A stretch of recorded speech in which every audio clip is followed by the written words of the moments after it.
Chapter 1, Summer 1986, Upper East Side Nightlife. New York City, summer of 1986. A city of excess, of privilege, of untouchable youth who believed they ruled the world. In the heart of it all, on the Upper East Side, stood Dorian's Red Hand, a bar where the elite young gathered, where money spoke louder than words, and where one night could change everything. It was here that Jennifer Levin and Robert Chambers would cross paths, a meeting that would end in tragedy. The sound of a bar, laughter, clinking glasses, and 1980s music pulsing in the background. Dorian's was alive that night. Neon lights flickered over the polished wooden bar, casting a warm glow over the privileged youth that filled the space. Young men in pastel polos and expensive loafers leaned against the bar, sipping scotch as they laughed with their equally well-dressed friends. Girls in shoulder-padded blazers and miniskirts sipped brightly colored cocktails, their voices a symphony of flirtation and indulgence. It was the playground of the rich, a bubble where consequences seemed distant, where rules were merely suggestions. A shift in tone, a hint of intrigue as we focus on Jennifer Levin, entering the bar. And then, she walked in. Jennifer Levin. 18 years old, with a confidence that came not from wealth, but from knowing who she was. She wasn't like the others, not entirely. She had a fire, an energy that made people notice her. She had charm, beauty, and a sense of adventure that made life exciting. And tonight, she was looking for excitement. Jennifer moves toward the bar with her friend Sarah. The two weave through the crowd, exchanging greetings, the energy of the night pulling them in. Sarah, whispering, a hint of caution, "Jen, isn't that Robert Chambers over there?" Narrator, and there he was. Robert Chambers. 19 years old. Handsome, charismatic, and undeniably dangerous. A boy who had been given everything but respected nothing. A boy with a smile that could charm anyone, but a past littered with whispered scandals. Girls adored him, boys envied him, and Jennifer was intrigued. Jennifer, glancing over, intrigued, "Yeah, I think so. I've seen him around. Didn't he go to St. Paul's? One of those fancy prep schools?" Sarah, lowering her voice, "Yeah. Got kicked out of college after one semester." Jennifer, raising an eyebrow, "Really? Why?" Sarah, partying too hard, maybe stealing things. No one really knows. But people say he's bad news. Just be careful. A pause, tension building. Jennifer should have listened. Should have heeded the warning. But warnings have a way of fading into the background when danger wears an easy smile and speaks in a velvet tone. And at that moment, Robert Chambers had noticed her. A slow motion beat as Robert catches Jennifer's gaze. A smile flickers across his face, his glass raised in silent acknowledgement. Jennifer hesitates just a second before smiling back. And just like that, a thread of fate was pulled. Robert walks over, smooth, confident, his presence magnetic. "Robert, charming, hey, you're Jennifer, right? We have some mutual friends." Jennifer, smiling, "Yeah, I think so. You're Rob. We met at that party on 5th Avenue last month, right?" Robert, grinning, "That's right. Dorian's party. You were the one dancing to Madonna all night." Jennifer, laughs, guilty. "I love to dance. Nice to officially meet you." Their hands met in a fleeting handshake, but the electricity was undeniable. Robert's gaze lingered a moment too long, his smile a little too knowing. "Robert, can I buy you a drink?" Jennifer, playful, "Why not?" Sarah watched, her unease growing, but Jennifer was already lost in the moment. In the way Robert spoke, in the effortless charm, in the way his attention made her feel like she was the only girl in the room. They moved toward the bar together. Sarah watches from a distance, her expression uncertain. "Robert, so, How's your summer going? Ready for college? Jennifer, it's been great. Lots of late nights like this. She grins, I'm starting college in the fall. Just graduated high school, so I'm making the most of my freedom. Robert, that's awesome. He hesitates, swirling his drink. I was at Boston University, but I'm taking some time off. Jennifer, curious, taking time off. Robert shrugs, college wasn't the right fit for me. I might try again later. It was a carefully chosen half-truth, wrapped in casual indifference. Jennifer didn't press. She just smiled, clinking her glass against his. A small moment, a silent agreement that the past didn't matter tonight. Jennifer, this place is wild tonight. Do you come here a lot? Robert, smirking, pretty often. It's like our little club for Upper East Side kids. No parents, no rules. They don't card us too hard here, as you can tell. Jennifer, laughing, I noticed. It's nice to have a place to let loose. And just like that, they were locked in. A connection forged in the dim lights of a crowded bar, fueled by alcohol, youth, and the invincibility that comes with being young and untouchable. A slow fade as the music swells, the bar pulsing around them. Jennifer and Robert continue talking, their body language relaxed, familiar. A drink turns into laughter. A glance turns into a touch. And somewhere, in the shadows, fate holds its breath. Because what began as a flirtation would soon spiral into something far darker. And by the time the night ended, Jennifer Levin would never see the morning light. Chapter 2, Building a Connection. A week had passed since that fateful night at Dorian's. In the world of the Upper East Side elite, time was fluid, nights stretched long into the morning, and consequences were a distant thought. Tonight was no different. A rooftop penthouse party, high above the restless city, where the young and wealthy gathered once more to celebrate nothing in particular, just the endless summer of their youth. The sound of clinking glasses, laughter, and the unmistakable pulse of 1980s music fills the air. The Manhattan skyline stretches out in the background, a glittering maze of possibility. Jennifer Levin and Robert Chambers found themselves together again, drawn back into each other's orbit. The air between them was different now, charged, curious, inevitable. Robert and Jennifer stand by the balcony railing, looking over the city lights below. The wind rustles through Jennifer's hair as she leans on the cool steel railing, sipping her drink. Jennifer, smiling, a little tipsy, the city looks beautiful from up here.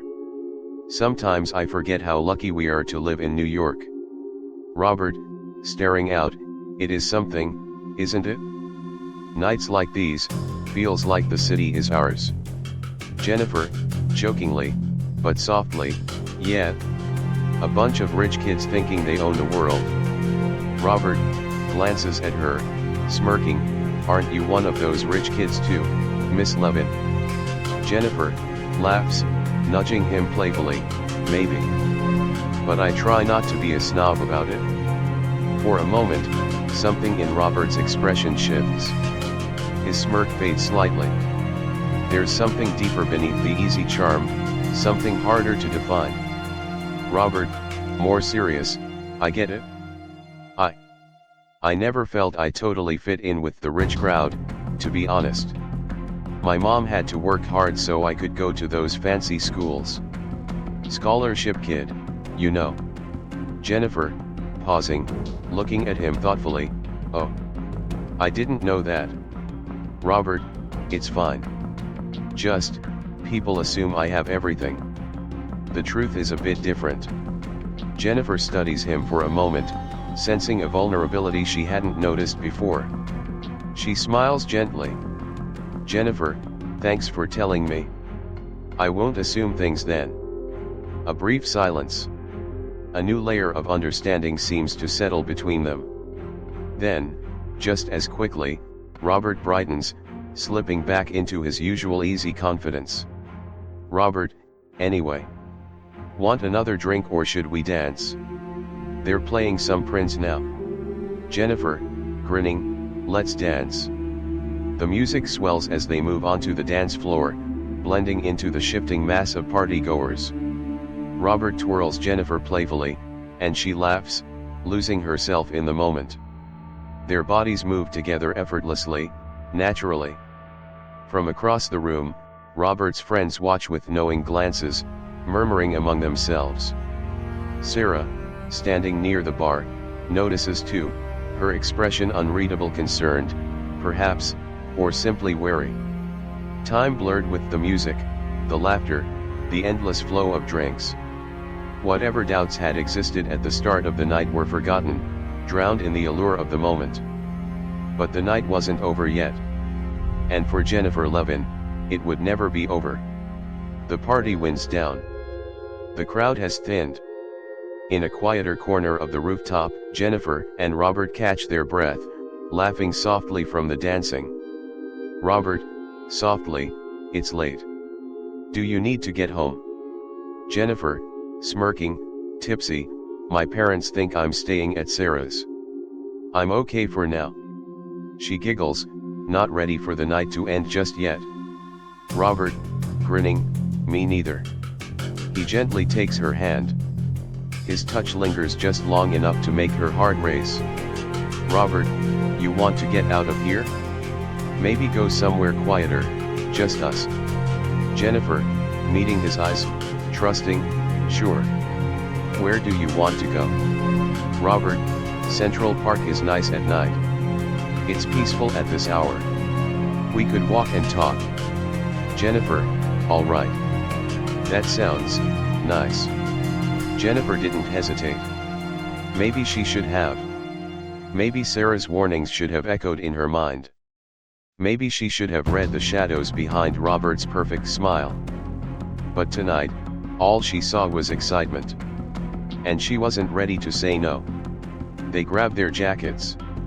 As they head for the elevator, Sarah notices Jennifer leaving with Robert. She walks up quickly, concern evident on her face. Sarah, quietly to Jennifer, hey, you okay going off with him? It's really late. Jennifer, smiling reassuringly, I'll be fine. We're just going for a walk in the park. Sarah, still uneasy, call me tomorrow, okay? Be safe. Jennifer, I will, promise. The last exchange. The last chance to change fate. Jennifer and Robert exit the penthouse, disappearing into the humid New York night. Sarah watches them go, a slight frown creasing her face. The camera lingers on her, then shifts back to the city skyline, glittering and indifferent, as the night continues. Chapter 3, The Fateful Early Morning, Central Park. The night had stretched into the early hours of August 26, 1986. The city had quieted, but the echoes of the past evening still lingered. In Central Park, near the Metropolitan Museum of Art, the world felt still, untouched except for two figures walking along a deserted path, lost in their own moment. A soft breeze rustles the trees. The distant hum of the city barely reaches this secluded space. Jennifer and Robert stroll along, their steps slow, their conversation light. Jennifer, smiling, her voice carrying a hint of exhaustion, I can't believe how late or early it is. The sky's getting lighter. Robert, glancing upward, a small grin playing on his lips, time flies with good company. A moment of quiet. Robert watches Jennifer, the way the dim light catches her face. He reaches out, brushing a strand of hair from her cheek. Jennifer hesitates slightly, her confidence wavering now that they are truly alone. Robert, softly, you're really beautiful, Jenny. Jennifer, smiling, looking away, thanks. You're pretty charming yourself. Robert takes the moment to lean in. He kisses Jennifer. She kisses him back, her hesitation fading. For a short while, they continue, the kiss deepening. Robert gently pulls her down onto the grass beneath the trees. Their silhouettes shift under the moonlight. Then, suddenly, Jennifer pulls back. The mood changes. Jennifer, whispering, breathless, wait. Rob, hold on. Robert, pausing, voice quiet but intense, what's wrong? Jennifer, just, let's slow down a bit, okay.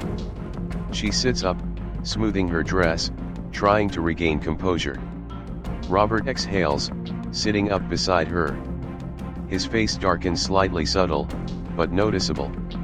Robert, low voice, we don't have to slow down.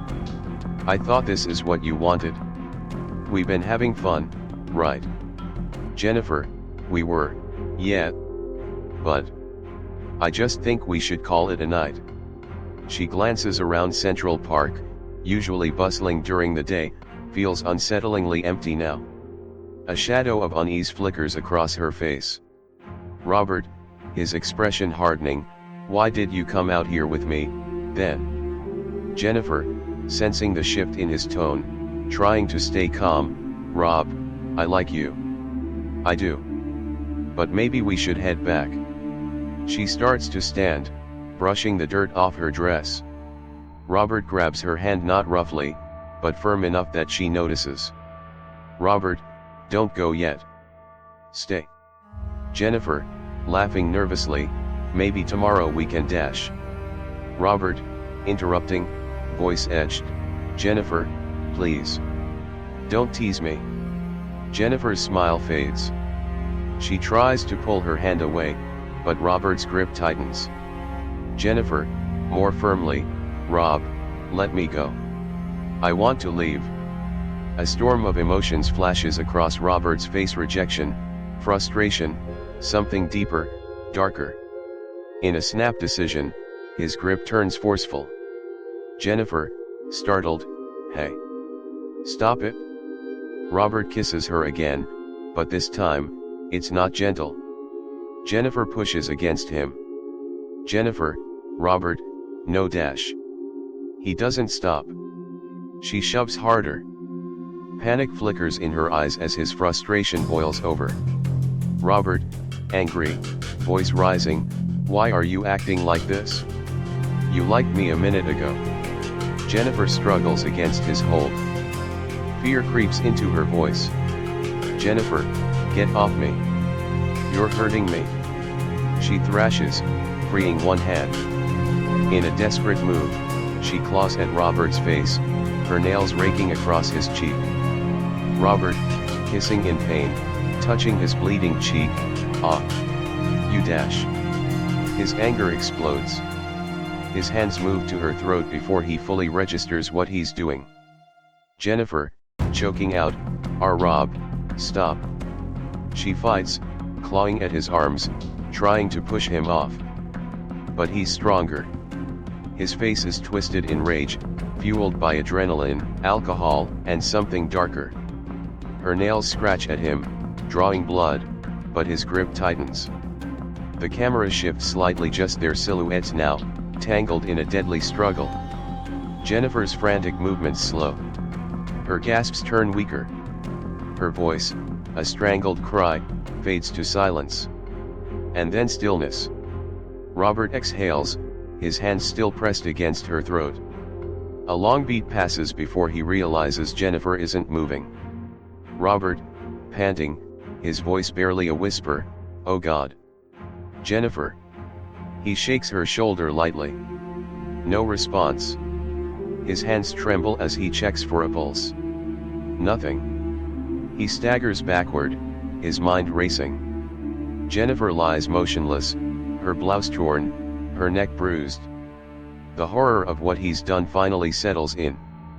Robert, voice cracking, no, no, no.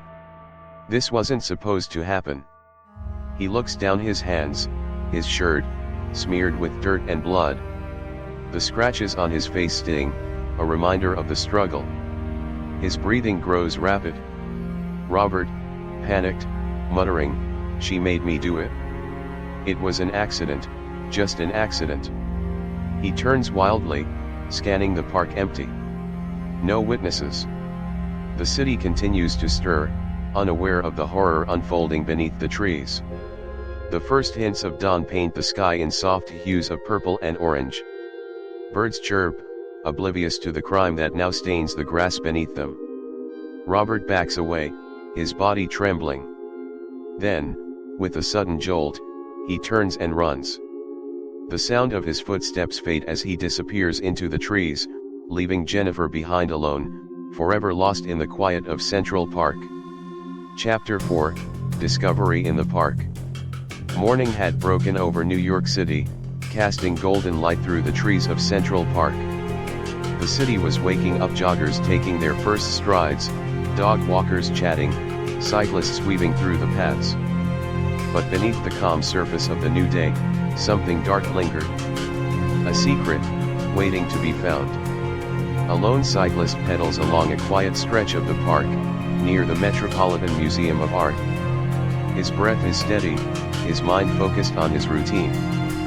But then, something catches his eye, a shape, half hidden by the morning mist and the shadows of the trees.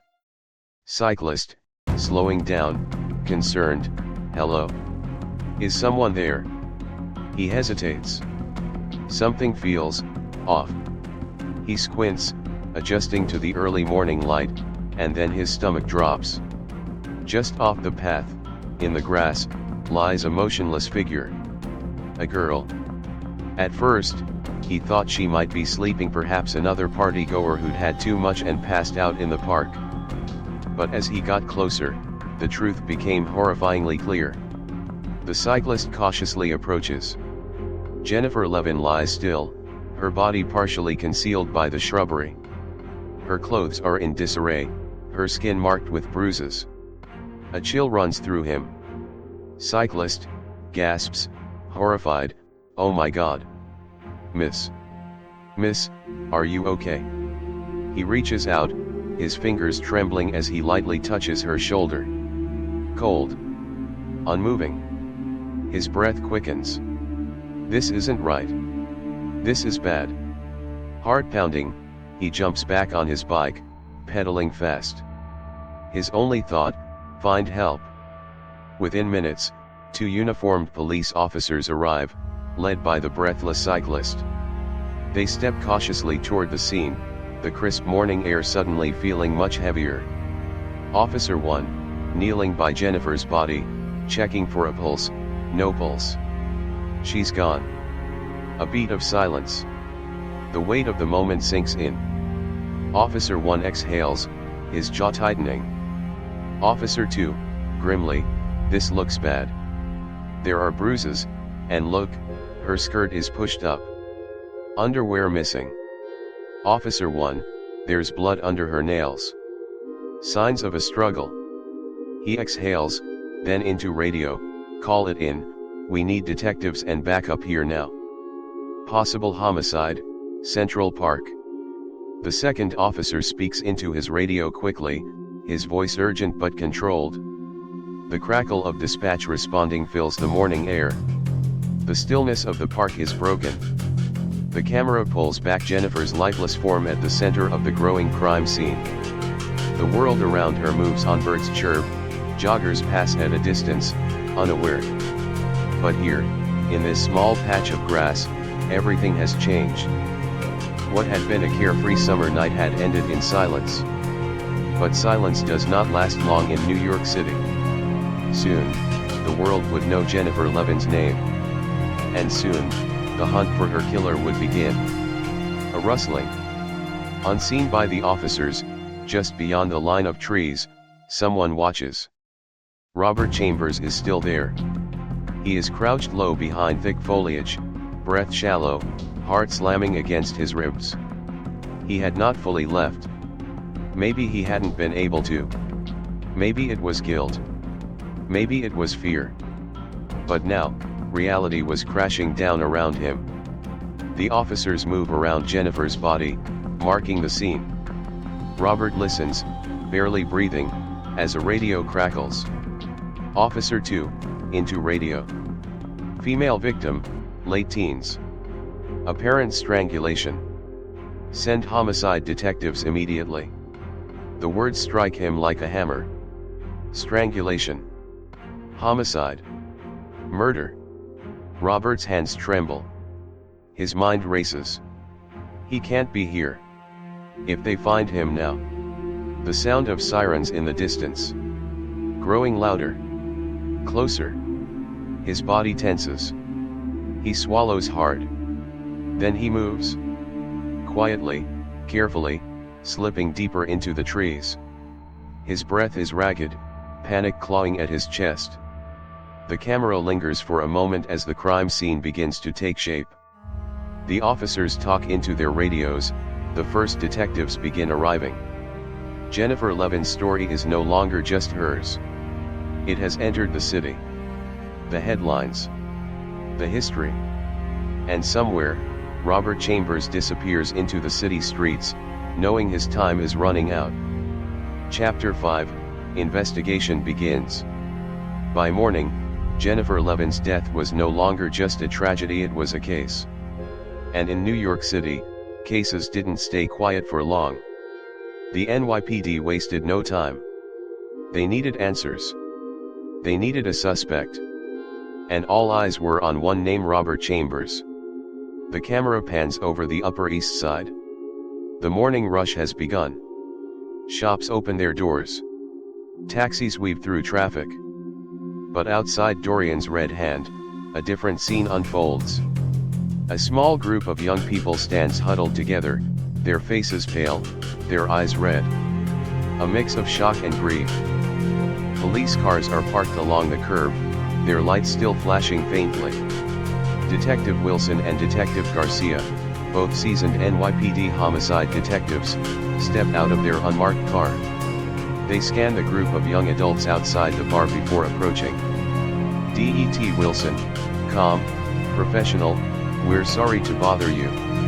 We're detectives with NYPD. We need to ask some questions about Jennifer Levin, the girl found in Central Park." Sarah, Jennifer's closest friend, lifts her tear-streaked face. Mike, another friend, has an arm around her, trying to comfort her. They exchange glances, fear creeping into their expressions. Sarah, voice trembling: "Jennifer. Is it true? She's dead." Det Garcia, gently: "I'm afraid so.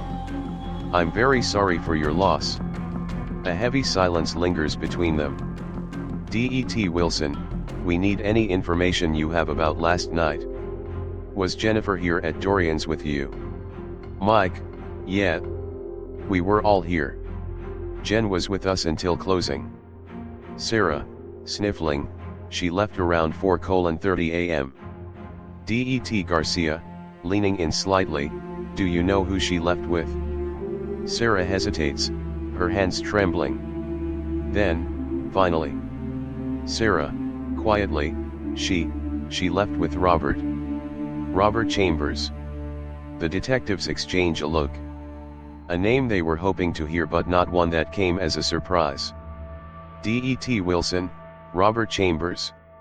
Do you know him well?" Mike, nods: "Yeah. He's a friend. Hangs out here a lot. Jen was, kind of seeing him, I guess. They were flirting and dancing all night." Sarah, softly, regretful: "I told her to be careful. I had a bad feeling, but she liked him." Sarah wipes away a tear, but there's something else beneath the sadness now: guilt. As if somehow, she should have stopped this from happening. Det Garcia, taking notes: "So Robert and Jennifer left together. Did you see which way they went?" Mike, thinking: "Not exactly. Probably walking. Most of us were pretty buzzed, to be honest, but I remember them heading out the door arm in arm." Det Wilson, "Thank you. This is important. We need to find Robert Chambers quickly." Sarah's head snaps up. Anger flashes through her tear-streaked face. Sarah, suddenly, with urgency: "Do you think he did this? Robert?" The detectives don't answer directly. A brief hesitation, just long enough for Sarah's heart to sink. Det Wilson, we need to talk to him. Do you know where he lives? Mike, nodding, I think he lives with his mom. Somewhere on East 90th, an apartment near 3rd Avenue. Det Garcia, thank you. We'll find him. Sarah clenches her fists. Her grief now mixed with something sharper. Sarah, raising her voice, emotional, please find him. If he hurt Jennifer, he has to pay for it. The detectives nod, stepping back. Their job was clear now. Det Garcia turned slightly toward Wilson, his voice low, tense. Det Garcia, quietly, let's go. And radio ahead for a patrol car to that address. Without another word, they move toward their car. The unmarked vehicle pulls into traffic, sirens blaring, disappearing into the chaos of the city. Robert Chambers' time was running out. And now, the chase had begun. Chapter 6, Confrontation at Chambers' home. Narrator, the investigation was moving fast. By late morning, detectives had a name, a location, and a suspect. Now, it was time to find Robert Chambers. The camera moves through the Upper East Side, settling on an upscale apartment building on East 90th Street. Two NYPD detectives, Det Wilson and Det Garcia, approach the entrance, accompanied by two uniformed officers. They exchange a glance before knocking firmly on the door of apartment #XX. The door opens. Phyllis Chambers, Robert's mother, stands in the doorway. She is elegant but tense, her eyes flickering with unease at the sight of the police. Phyllis, nervous, can I help you? Det Wilson, Mrs. Chambers. We're with the NYPD. We need to speak with your son, Robert. Phyllis stiffens. Before she can respond, footsteps sound behind her. Robert Chambers steps into view. He has changed into a fresh polo shirt, but there are faint red scratches on his face and arms. Despite his attempt to wash up, small traces of dried blood cling beneath his fingernails. Robert, forcing a polite tone, officers. Is something wrong? Det Garcia, eyes narrowing on the scratches, are you Robert Chambers? Robert, yes. I am. Det Wilson, we'd like to ask you a few questions. May we come in? Phyllis hesitates, glancing at Robert. He nods slightly. She steps aside, allowing them in. The living room is refined but slightly disheveled, a space reflecting old money and indulgence. A pet cat lounges on an ornate chair, its tail flicking lazily. Det Wilson, Robert, do you know a young woman named Jennifer Levin? At the mention of Jennifer's name, something flickers in Robert's expression. A brief, involuntary reaction. But he quickly masks it. Robert, slowly, yes. I know Jennifer. Why? Did something happen? Det Garcia, watching him, Jennifer was found dead in Central Park early this morning. Phyllis gasps, bringing a hand to her mouth. Phyllis, oh no, that poor girl. Robert's reaction is delayed, his body stiffening before he forces himself to respond. Robert, acting shocked, what? Jennifer is dead. Oh my God. Det Wilson studies him closely. Det Wilson, Robert, witnesses say you were the last person seen with Jennifer, leaving Dorian's together around 4:30 a.m. Can you tell us what happened after you left? Robert swallows hard. He shifts slightly, eyes darting before he settles on an answer. Robert, we left together, yeah. We walked for a bit. He hesitates, as if searching for the right words. Robert, then we parted ways. She said she needed to buy cigarettes at a store on the corner, so I went home. Det Garcia, you parted ways? Around what time would you say that was? Robert, maybe 4:45. I didn't really check. I just know I came straight home afterward. Det Wilson, can anyone confirm that you came straight home? Robert, my mom was asleep, so no, I guess not. But I did come home. Phyllis turns toward her son, a worried crease forming on her forehead. Her eyes settle on the scratches lining his face. The realization that something is wrong is beginning to sink in. Phyllis, softly, Robbie. Det Garcia's gaze doesn't waver. He gestures toward his own face. Det Garcia, Robert, how did you get those scratches on your face and arms? They look pretty fresh. Robert instinctively lifts a hand to his cheek before quickly lowering it. Robert, casual, forced chuckle, oh, these. It's nothing. My cat. He gestures toward the cat lounging in the chair. Robert, my cat scratched me this morning. She can get feisty. Det Wilson's eyes flick to the cat. He notices something, a detail Robert overlooked. The cat's front paws are declawed. A common practice in wealthy households. Wilson doesn't react, but he makes a mental note. Det Wilson, raising an eyebrow, I see. Det Garcia, Robert, we'd like you to come down to the station to answer a few more questions. Would you mind coming with us? Robert's pulse pounds in his ears. His face remains neutral, but inside, panic stirs. Robert, do I have a choice?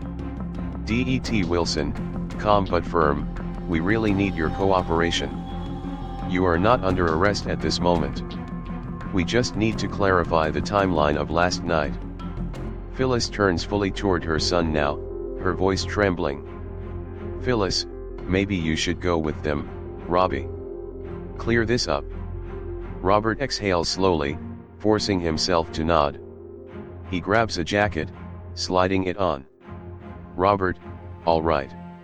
I'll come with you. I want to help. I want to know what happened to Jennifer. But inside, fear tightens around his chest. He follows the detectives out the door, stepping into the daylight. The uniformed officers flank him as he walks toward the waiting car. Phyllis stands in the doorway, her hands wringing together. The mother of a boy who might not come home the same. Or at all. The police car door shuts. The vehicle pulls away, disappearing into the city. Robert Chambers was no longer just a suspect, he was the prime suspect. And now, there was no escaping what came next. Chapter 7, Interrogation and Lies. The walls were closing in. Hours after his arrest, Robert Chambers sat under the unforgiving glare of an interrogation room light. The NYPD wasn't looking for stories. They were looking for the truth. And Robert, he was about to give them a version of it. The setting is stark. A dimly lit NYPD precinct interrogation room. A simple metal table. A tape recorder rolling. Robert sits across from detectives Wilson and Garcia, visibly tense. The scratches on his face are more pronounced under the harsh light. His hands fidget in his lap. Det Garcia, calm, measured, Robert, thank you for speaking with us. We want to give you a chance to explain what happened last night, in your own words. Det Wilson, leaning forward slightly, it's very important you tell the truth. We're investigating a murder, and right now, you are a key witness and possibly more. Robert nods quickly, licking his lips. He exhales sharply. Robert, I understand. Like I said, I left Jennifer around 4:45 a.m. She wanted to get cigarettes, so I said goodnight and went home. Det Wilson, where exactly did you part ways? Was it near the bar? On the street? Robert, near 86th Street and 3rd Avenue. There's a deli there, I think. Det Garcia, raising an eyebrow, see, Robert, we talked to Jennifer's friends. They told us Jennifer didn't smoke. She wasn't a smoker at all. Robert blinks, caught off guard. A flicker of panic crosses his face. Robert, oh, well, maybe she just wanted gum or... I don't really remember. It was late, we'd been drinking. Det Wilson, Robert, earlier you told us your cat scratched your face. He opens a manila folder with crime scene photos, though we do not see them clearly. Jennifer had skin under her fingernails. She scratched someone while fighting for her life. And your face has fresh scratch marks. Robert shifts in his seat. His hands tighten into fists before he quickly relaxes them. He runs a hand through his hair, starting to sweat. Robert, stammering, I don't know what to tell you. I wasn't with her when that happened. Det Garcia, firm, Robert, we have witnesses placing you with her. You were the last person seen with Jennifer alive. You have scratches consistent with a struggle. We found Jennifer's underwear torn and away from her body, signs of a possible sexual assault. It's over 90 degrees out today. Why are you wearing a long-sleeve jacket? Robert stiffens. He hadn't realized until now. The jacket was supposed to cover more scratches, more bruises. His eyes dart to the detectives. Robert, I'm cold. I didn't sleep. I'm in shock that Jen's dead.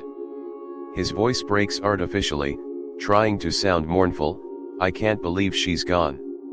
Det Wilson, unmoved, Robert. We want to understand how Jennifer died.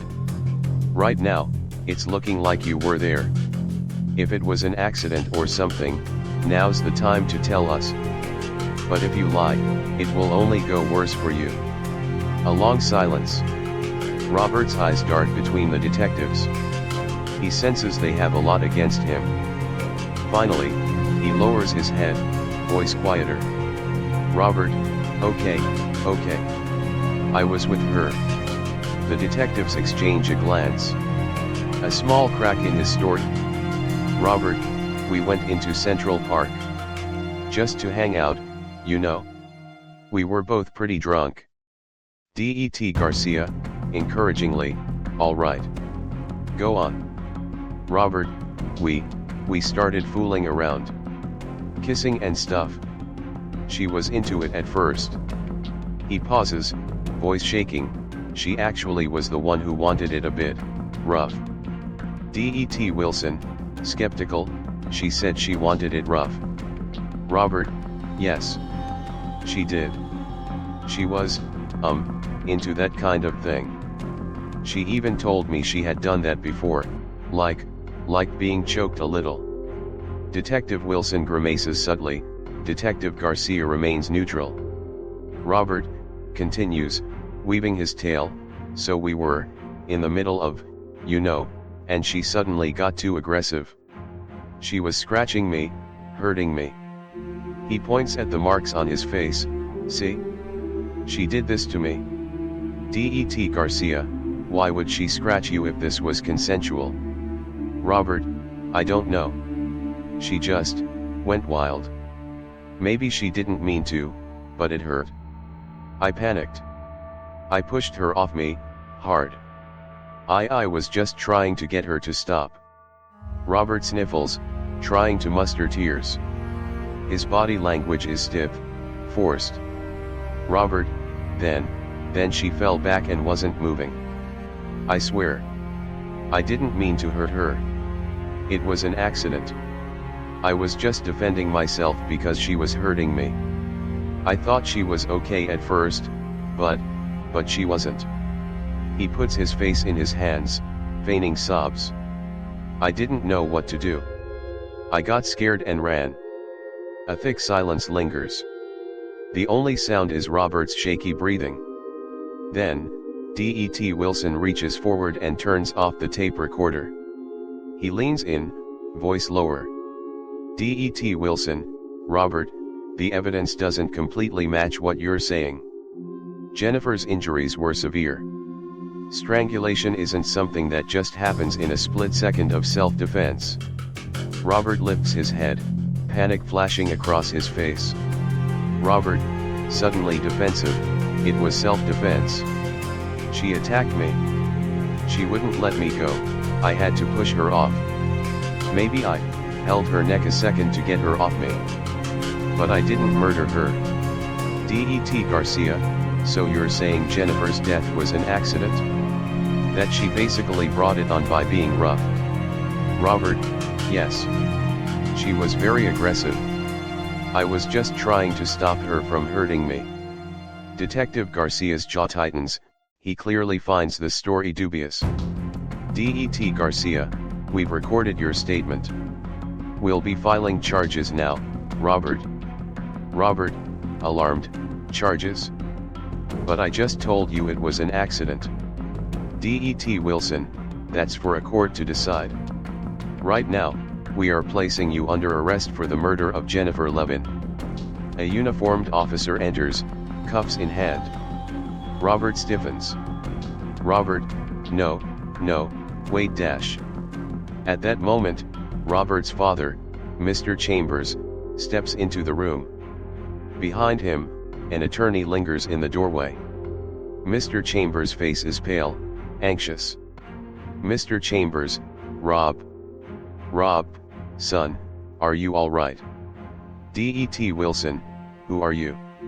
Mr. Chambers, I'm his father. Please, can I speak to him for a moment? The detectives hesitate, then nod. They step outside but remain within sight. Mr. Chambers steps toward his son. His voice is hushed, urgent. Mr. Chambers, Rob, what have you done? Robert, whispering, pleading, Dad, it was an accident. She wouldn't leave me alone. Mr. Chambers, my God. Why didn't you just walk away? Robert exhales sharply, anger flickering. Robert, under his breath, she should have. The officers pull him away.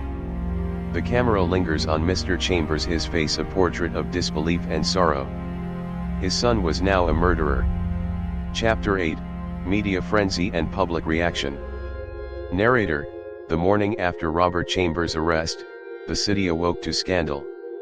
The murder of Jennifer Levin wasn't just a crime anymore, it was a media sensation. A story of wealth, sex, and violence that New York couldn't turn away from. Setting, August 27, 1986, outside the courthouse in downtown Manhattan. The courthouse steps are flooded with reporters, camera crews, and flashing bulbs. A chaotic scene unfolds as Robert Chambers, now dressed in a sharp suit and tie, exits the courthouse, flanked by his defense attorney Jack Littman and his parents. Reporters surge forward, shouting questions. Reporter 1, Robert, do you have anything to say about Jennifer Levin's death? Reporter 2, is it true you claimed it was an accident during rough sex? Reporter 3, Robert, look this way. Why did you kill her? Robert keeps his eyes down, expression unreadable, as his attorney, Jack Littman, guides him through the crowd. Jack Littman, defense attorney, firm, controlled, my client maintains his innocence of murder. This was a tragic accident. We ask that you respect the family's privacy and allow the justice system to do its work. The cameras flash, reporters press forward, but Chambers is ushered into a waiting black sedan. As the door slams shut, the media frenzy doesn't stop. Cut to a newsstand on a busy Manhattan street. Newspapers are being snatched up. Close-up of bold headlines. Preppy murder shocker, beauty dead in Central Park. Sex play got rough, says Jen's pal. The preppy killer, who is Robert Chambers. A montage of news clips plays, showing how the case is gripping the nation. News anchor, on TV the case many are calling the preppy murder has rocked the Upper East Side. 19-year-old Robert Chambers, a former prep school student, has been charged with second-degree murder in the death of 18-year-old Jennifer Levin. Chambers claims her death was the result of consensual rough sex that went too far. Talk show panelist, this story has everything: privilege, sex, violence. It's captured New York's attention. But some are asking, if Robert Chambers weren't wealthy, would he be getting this kind of legal defense? Another news clip shows Jennifer's smiling yearbook photo juxtaposed with Robert's mugshot. News anchor: the tabloids have dubbed Robert Chambers the preppy killer. The public is divided. Some buy into the defense's claim of a tragic accident. Others decry what they call victim blaming against 18-year-old Jennifer Levin. Cut to a bar, Dorian's Red Hand, a few nights later. The same bar from scene 1. The atmosphere is hushed as people discuss the case over drinks. Two young men, early 20s, sit at a table, drinking beer and flipping through the New York Post. The headline blares, "Jenny killed in wild sex." Man 1, crazy story, huh? Rich kids gone wild. This guy Rob says the girl wanted rough sex and it got out of hand. Man 2, shakes head, "I dunno, man. Sounds like she was asking for trouble. Who fools around in Central Park at 5 a.m? I heard she was kinda wild dash." Man 1, yeah, the papers are saying she had a diary of all her hookups. If that's true, geez. Man 2, snorts, "If you ask me, she was drunk and a slut." From a nearby table, Sarah, Jennifer's close friend, overhears the conversation. Her expression hardens. She slams her drink down and turns to face them. "Sarah, excuse me. What did you just call her?" The two men glance at each other, surprised. Man 2, defensive, "Hey, I'm just saying what I read dash." Sarah, voice rising, emotional, "Jennifer was my friend. She was not a slut, and she didn't deserve what happened to her. How dare you?" Man 1, raising his hands, placating, "Whoa, calm down, we didn't know she was your friend." Sarah, tears in her eyes, "People are spreading lies about her because she can't defend herself. And all to protect that privileged murderer." Man 2, shrugging, "Hey, a court will figure out what really happened. Maybe your friend wasn't as innocent as you think."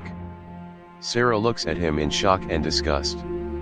Her friend, sitting beside her, gently places a hand on her arm. Sarah's friend, softly, "Come on, Sarah. They're not worth it." Sarah hesitates, anger and grief warring in her expression. Then, with one last glare at the men, she turns and storms out of the bar, wiping at her eyes. The camera lingers on the table the men left behind. Their newspaper sits abandoned, its headline glaring, "How Jennifer Courted Death." The world had chosen its villain and its victim. But was it telling the truth? Chapter 9, The Trial and Public Outcry. Narrator: by January 1988, the trial of Robert Chambers had become more than just a murder case, it was a spectacle. A media circus dubbed the Preppy Murder Trial. But behind the flashing cameras and salacious headlines, one family sat in grief, hoping for justice. Setting: Manhattan Criminal Court. The courtroom is packed with journalists and spectators. Robert Chambers, looking thinner, dressed in a suit, sits at the defense table with his attorney, Jack Littman. Across from them, Assistant District Attorney Linda Fairstein sits with her team.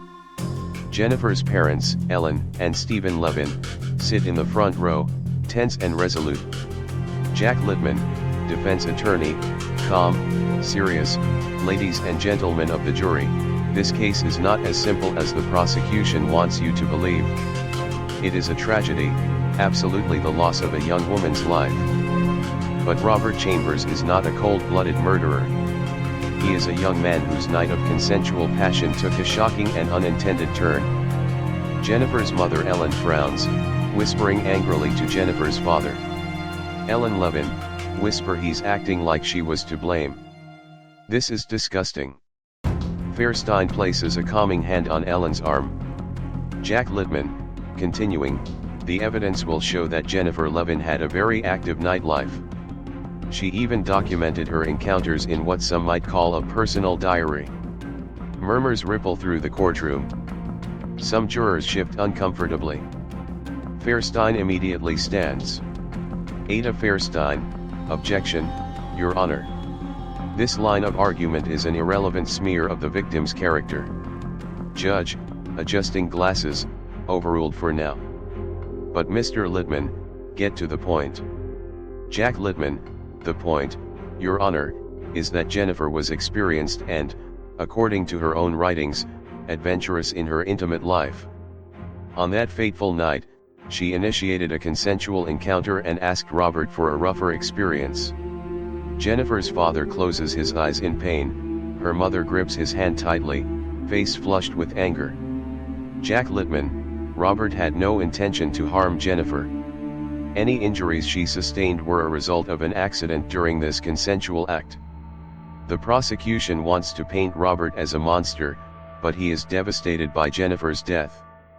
He's a kid from the same privileged world as Jennifer. Ada Fairstein, sharply interjecting, privileged world or not, Mr. Chambers wrapped his hands around Jennifer's throat until she died.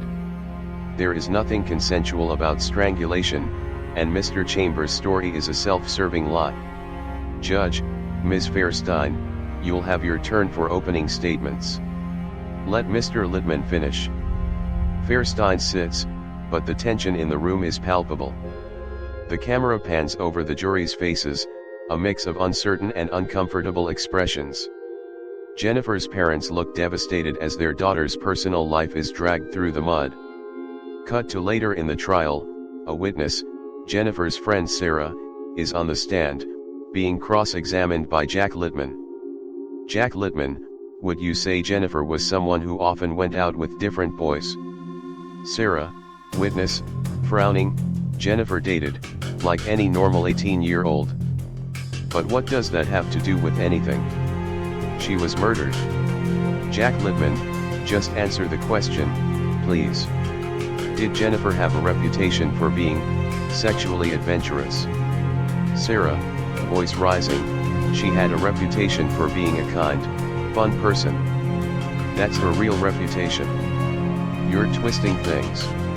Judge, witness, please calm down and answer the questions asked. Sarah glances at Jennifer's parents in the audience, then steadies herself. Sarah, Jennifer's personal life shouldn't matter here. She's not the one on trial. Jack Littman, no further questions. He smirks slightly as he sits, having planted the seed he wanted in the jury's mind. Ada Fairstein stands for redirect. Ada Fairstein, Sarah, did Jennifer ever tell you she wanted Robert to hurt her? That she wanted to be choked? Sarah, never. She never mentioned anything like that. She was excited about Robert, she liked him, but she was not asking to be hurt. Ada Fairstein, thank you. No further questions. A montage of newspaper headlines and TV news clips during the trial. Victim's past laid bare in preppy trial. Chambers' lawyers blame Levin. Defense calls Levin's diary key evidence. On talk shows, legal analysts debate whether Jennifer's lifestyle is relevant. Some call the defense's strategy victim blaming. Others argue Robert Chambers deserves a fair trial. News commentator, voice over the defense's strategy to smear Jennifer Levin's reputation has drawn outrage from women's rights groups and many New Yorkers. Outside the courthouse, protesters carry signs reading "Justice for Jennifer" and "Victim blaming is a crime." Cut to, outside the courthouse. A small demonstration is underway. Protesters chant, holding signs. Sarah stands among them, holding a sign that says "We remember Jennifer, victim, not accused." Jennifer's mother, Ellen Levin, is there too, speaking to a reporter. Reporter, Mrs. Levin, what do you hope comes from this trial? Ellen Levin, on camera, passionately, my daughter is the victim here. But in that courtroom, they act like she did something wrong. It's outrageous and painful. Jennifer was a wonderful young woman, she didn't deserve any of this. Not the murder, not the character assassination. Reporter, what do you want the jury to understand? Ellen Levin, I hope they see through the lies. I hope they see my daughter as the person she was, not the distorted image the defense is creating. We want justice for Jennifer. The camera lingers on Ellen's face. Behind her, protesters continue chanting as the trial rages on inside the courthouse. The fight for Jennifer's truth is far from over. Chapter 10, Verdict and Aftermath, an open ending. By February 1988, the trial had dragged on for months. The nation waited for a verdict. But justice, it seemed, would not come easily. Setting, Manhattan Criminal Court. The courtroom is tense. The jury has been deliberating for days. Robert Chambers sits at the defense table, fidgeting. His lawyer whispers to him. Jennifer's parents sit behind the prosecution, gripping each other's hands. Finally, the judge speaks. Judge, Mr. Foreman, has the jury reached a verdict? Jury foreman, standing, Your Honor, we have not. We are hopelessly deadlocked. Gasps and murmurs ripple through the courtroom. Jennifer's mother looks stricken. Robert's parents exhale in relief. Chambers' face flickers between exhaustion and uncertainty. Judge, at this time, I declare a mistrial due to a hung jury. Jennifer's mother begins to cry softly. Her husband grips her shoulder. The prosecutor, Ada Fairstein, stiffens, already preparing for a retrial. Meanwhile, Jack Littman, Robert's attorney, requests to approach the bench. Cut to a backroom discussion between prosecution and defense attorneys. A plea deal is quietly arranged. Expressions are serious, nods are exchanged. Cut to March 1988, courtroom. Robert stands before the judge, flanked by his attorney. Jennifer's parents watch, stone-faced. Judge, Mr. Chambers, I understand you wish to change your plea, is that correct? Robert, yes, Your Honor. Judge, and how do you plead to the reduced charge of manslaughter in the first degree? Robert, barely audible, guilty. Jennifer's mother grips a locket with her daughter's photo. A tear rolls down her cheek. Judge, this court accepts your plea. You are hereby sentenced to a term of 5 to 15 years in state prison. The gavel bangs. A wave of murmurs fills the room. Robert exhales, nods slightly. His expression is unreadable relief, fear, acceptance. As officers approach, ready to escort him away in handcuffs, Jennifer's father suddenly stands. Stephen Levin, Jennifer's father, calling out, Rob. Robert hesitates. He turns slightly, his eyes locking with Stephen Levin's. The courtroom goes silent. Stephen Levin, voice shaking with restrained anger, you took our daughter's life. I hope you understand the pain you've caused, and I hope one day you truly feel remorse. Robert opens his mouth as if to speak but nothing comes. He looks away. Officers lead him out. Jennifer's father sits back down, placing a steadying hand on his wife's shoulder. Ellen Levin, whispering through tears, it's not enough time. He'll be out while our Jennifer is gone forever. Stephen Levin, softly, I know, honey. I know. The courtroom empties slowly. Outside, reporters scramble to file stories. Chambers pleads guilty to manslaughter, 5 to 15 years. Ada Fairstein speaks to cameras, expressing frustration but acknowledging that Chambers finally admitted guilt. Jack Littman tells the press they are satisfied with the outcome. But satisfaction is not shared by all. Cut to outside the courthouse. A gray late winter day. Ellen Levin stands on the steps, a small photo of Jennifer in her hand. Beside her, Sarah and other supporters hold signs. Microphones are thrust toward her. Ellen Levin, composed despite grief, today, we saw the end of the criminal case, but there is no true justice for my daughter Jennifer. Her killer will serve time, but he will continue his life. Jennifer will not. She takes a deep breath, raising the photo. Ellen Levin, this is Jennifer, as we want her remembered, a vibrant, loving 18-year-old girl excited about her future. We will not let her name be tarnished. She steps away, taking no further questions. Sarah gently squeezes her arm in support. The press gradually disperses. Sarah and Ellen walk away from the courthouse. The world moves on, but for them, Jennifer is never forgotten. Sarah, softly, you spoke so well. Jennifer would be proud.